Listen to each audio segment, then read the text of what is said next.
Everyone has heard about ice and water on planets, but even scientists didn't know that one planet consists almost entirely of hot ice and water, which is not just a fluid, but what's known as a superfluid.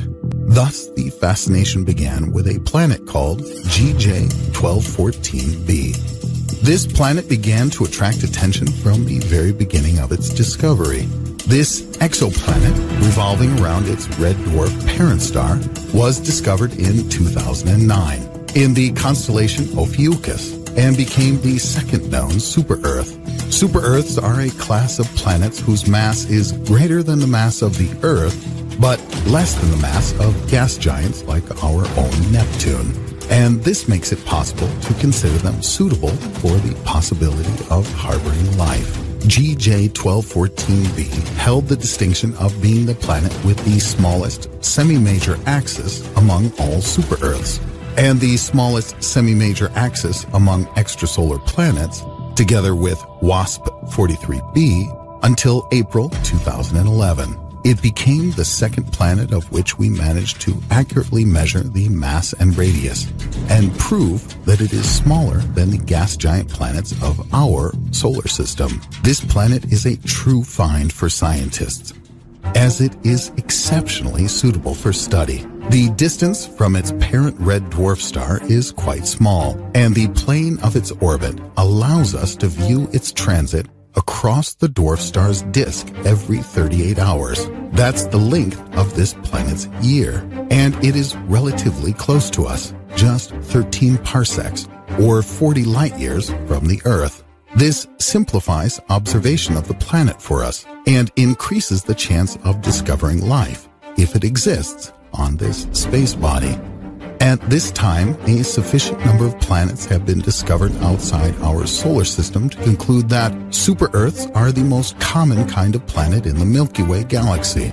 This conclusion does not explain what the physical nature of a super-Earth is, but the discovery of planet GJ 1214b has enabled scientists to make serious progress in this direction.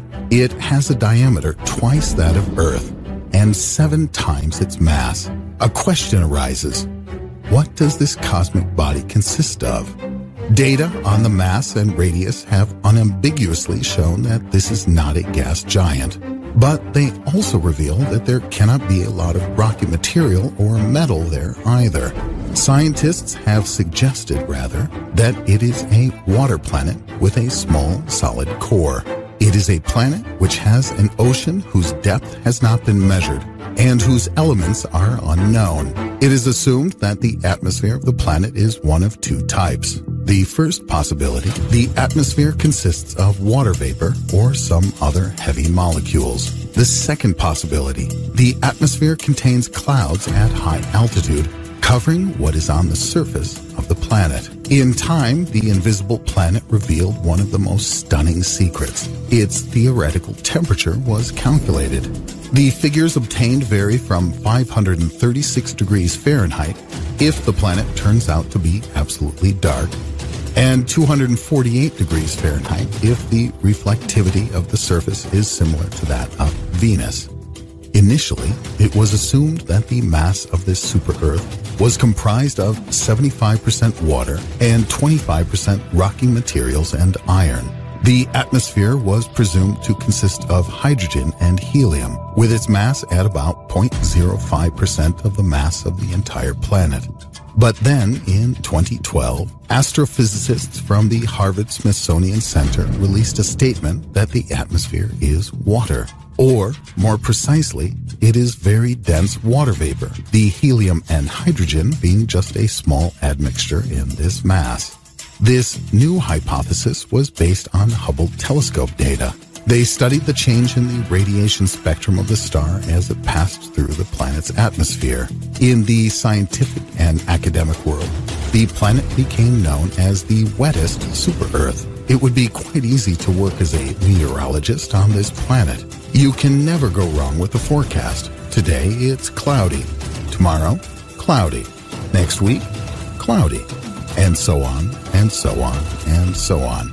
But the most amazing conjecture by these scientists was something else. As the surface of the planet has a remarkably high temperature and pressure, the water on the planet is not in ordinary states, but exotic ones. These states are called hot ice and superfluid water.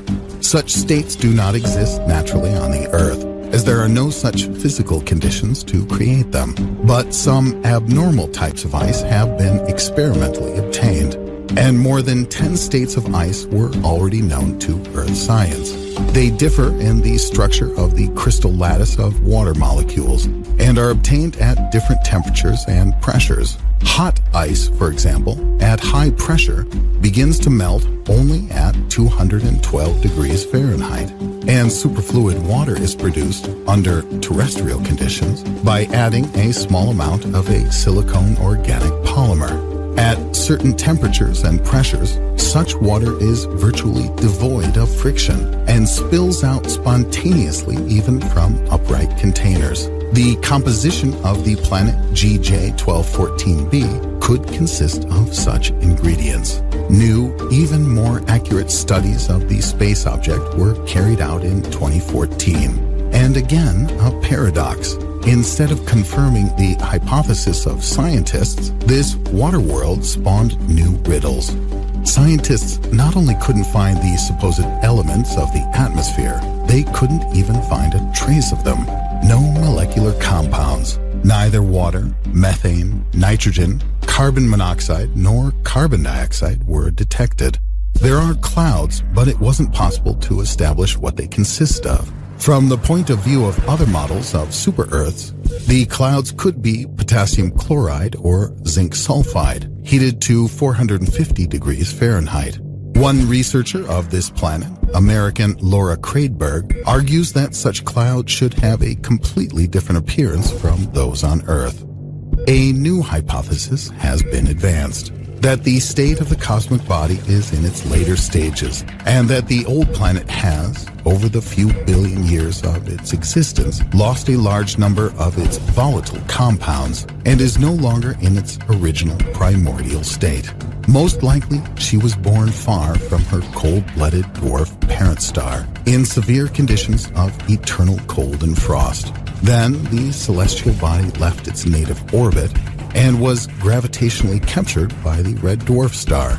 The warming up of the planet and its ice, as well as the formation of the superliquid water that enveloped the planet with its impenetrable cloud, began only at this point. So, when will we be able to see everything?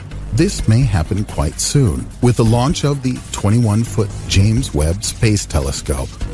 It will peer through the clouds of super-Earths like GJ1214b and finally see what they are hiding. And as soon as this new, interesting information appears, we will report everything to you. That's all for this episode.